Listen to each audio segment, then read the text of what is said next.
Hello friends, welcome to my YouTube channel. This is Deepika Pan presenting the first chapter of the class 8 science in front of you all. सबसे पहले मैं आशा करती हूँ कि आप सभी स्वस्थ होंगे।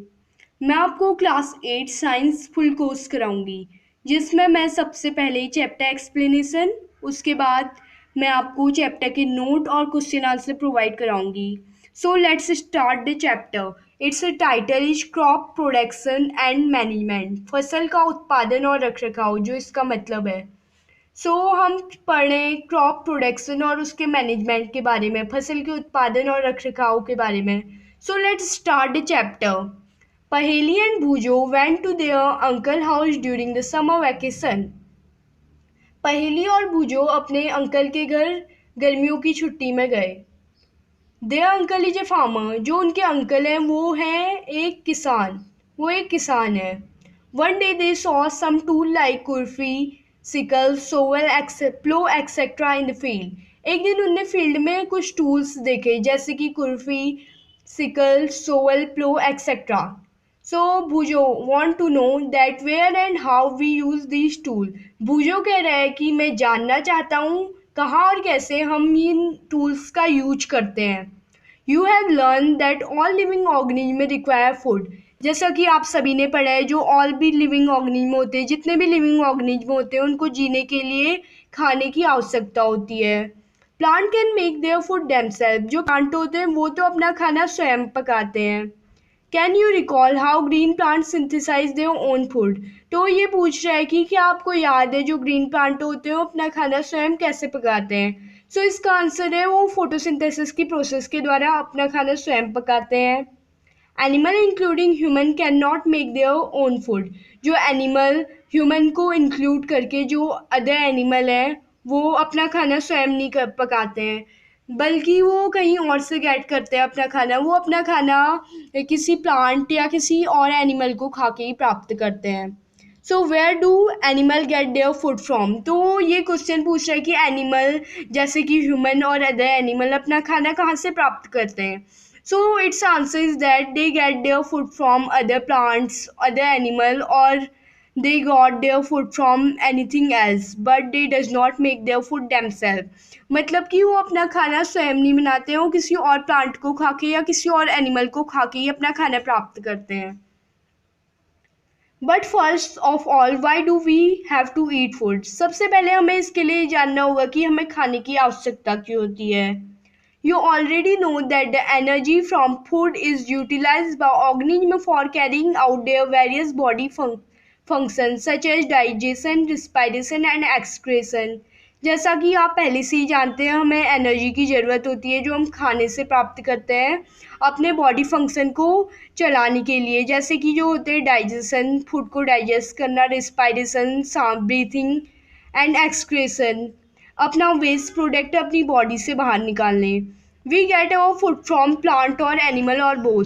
तो हम अपना खाना कहाँ से प्राप्त करते हैं, आंसर मिल गया, किसी प्लांट से, एनिमल से या फिर दोनों से। Bhujo is saying that since we all need food, how can we provide food to a large number of people in our country। तो भूजो बोल रहा है कि इससे हमें पता चलता है कि हम सभी को खाने की ज़रूरत होती है, तो हम जो लार्ज नंबर ऑफ अपनी कंट्री में जो ज़्यादा से ज़्यादा पीपल हैं उन तक खाना कैसे पहुँचाएँ। Paheli is saying that food has to be produce on a large scale. जो खाना है उसको ज़्यादा स्केल में प्रोड्यूस होने की ज़रूरत होगी, इसी से हम दूसरों तक ये पहुँचा पाएंगे।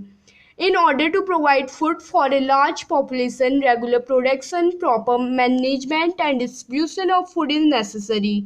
तो लोगों तक खाना पहुंचाने के लिए क्या ज़रूरत है, उसका रेगुलर प्रोडक्शन, उसका रोज़ उत्पादन होना चाहिए, उसका प्रॉपर मैनेजमेंट, मतलब उसको रखने के लिए प्रॉपर मैनेजमेंट होनी चाहिए वरना वो ख़राब हो जाएगा। And distribution of food is necessary, और खाने को बांटना भी बहुत आवश्यक है। Agriculture practices 1.1।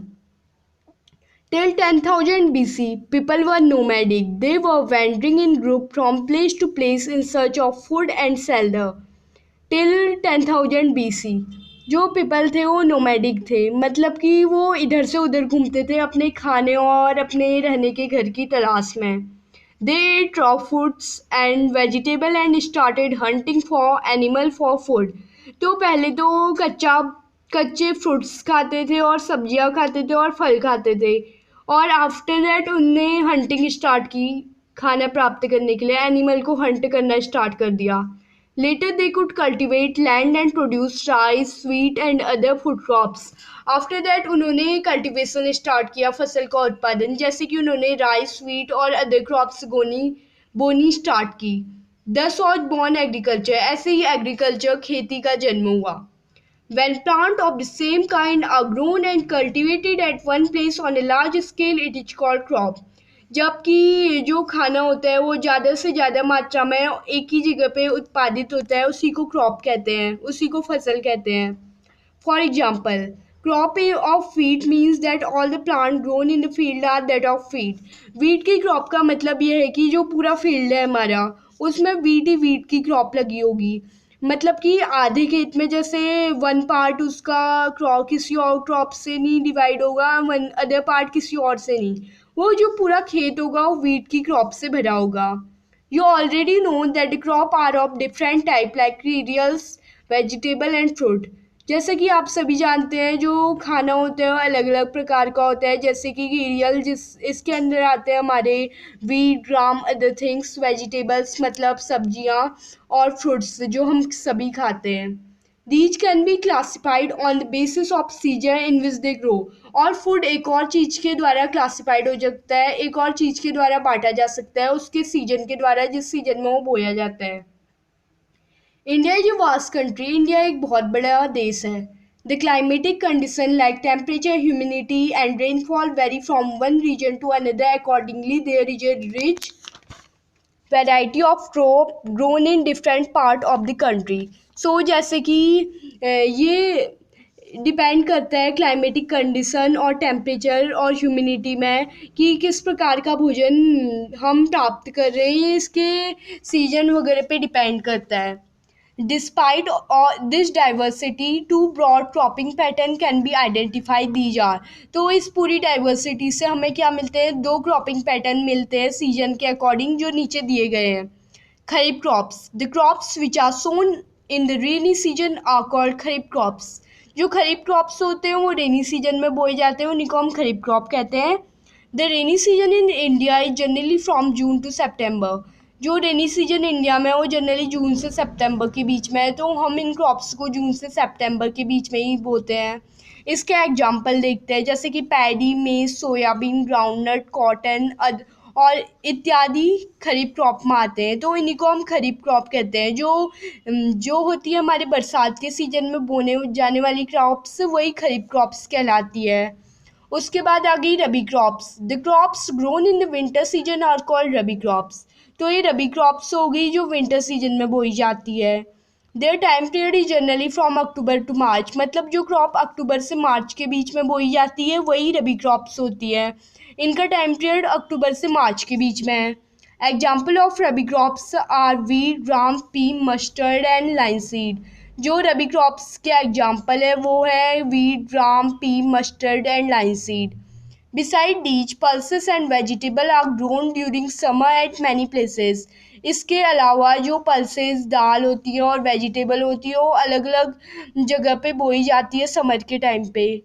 Basis practices of crop production 1.2. Crop production की कुछ प्रैक्टिसेस दी गई है नीचे. Why can paddy not be grown in the winter season. बूझो पूछ रहा है कि जो पैडी होती है मक्का, वो हम विंटर सीजन में क्यों नहीं ग्रो करते हैं. Paddy require lot of water, therefore it is grown only in the rainy season. So पहली बोल ली है कि जो पैडी वो बहुत सारा वाटर उसकी ज़रूरत होती है, तो हम इसे रेनी सीजन में ही बोते हैं. तो भूजो का आंसर आ गया. हम इसको विंटर सीजन में इसलिए नहीं बोते हैं क्योंकि उस टाइम पे हमें ज़्यादा से ज़्यादा मात्रा में पानी नहीं मिल पाता है, जैसे कि रेनी सीजन में हमें पानी मिलता है जो पैडी रिक्वायर करता है. सो इसीलिए हम इसको रेनी सीजन में ही बोते हैं, ना कि विंटर सीजन में. Cultivation of crops involve several activity undertaken by farmer over a period of time. जो क्रॉप्स का कल्टीवेशन होता है वो बहुत सारी एक्टिविटी को टेक करता है, मीन्स उसके अंतर्गत बहुत सारी एक्टिविटी आती है फार्मर के द्वारा की गई एक टाइम पीरियड में। You may find that these activities are similar to those carried out by a gardener or even by you when you grow ornamental plant in your house. तो आपने बहुत सारी ऐसी एक्टिविटी देखी होगी गार्डनर या आपके द्वारा जो आपके बगीचे में की गई। जैसे आप पौधा लगाते हैं तो कितनी एक्टिविटीज उस पे लगती है, उसको बोने पे से लेके उसके काटने तक। सो यही होती है एक्टिविटीज। दीज एक्टिविटी और task are refer to as agriculture practices, और इन्हीं एक्टिविटी या टास्क को हम एग्रीकल्चर प्रैक्टिसेस कहते हैं। These activities are listed below, जो नीचे दी गई है। जो फर्स्ट है preparation of soil, second is sowing, मतलब प्रिपरेशन ऑफ सॉइल मतलब फसल जो मिट्टी है उसको तैयार करना बीज बोने के लिए। सोइंग मतलब बीज बोना। एडिंग मैन्योर एंड फर्टिलाइजर, जो फर्टिलाइजर और मैन्योर खाद होती है उनको डालना उसमें। इरिगेशन, उसके बाद इरिगेशन करना। प्रोटेक्टिंग फ्रॉम वीड्स, वीड्स से जो अदर घास वास उगती है वहाँ उनसे बचाना उनको, क्योंकि वीड्स से उनकी जगह ले लेगी वरना। हार्वेस्टिंग, उसके बाद हार्वेस्ट करना क्रॉप्स को। और स्टोरेज, आफ्टर दैट हमें स्टोर भी करनी पड़ती है वरना वो ख़राब हो जाएगी। So thank you for seeing my channel. इसका second part from preparation of soil, इनको मैं अदर इसकी नेक्स्ट वीडियो में डिस्क्राइब करूँगी। So thank you.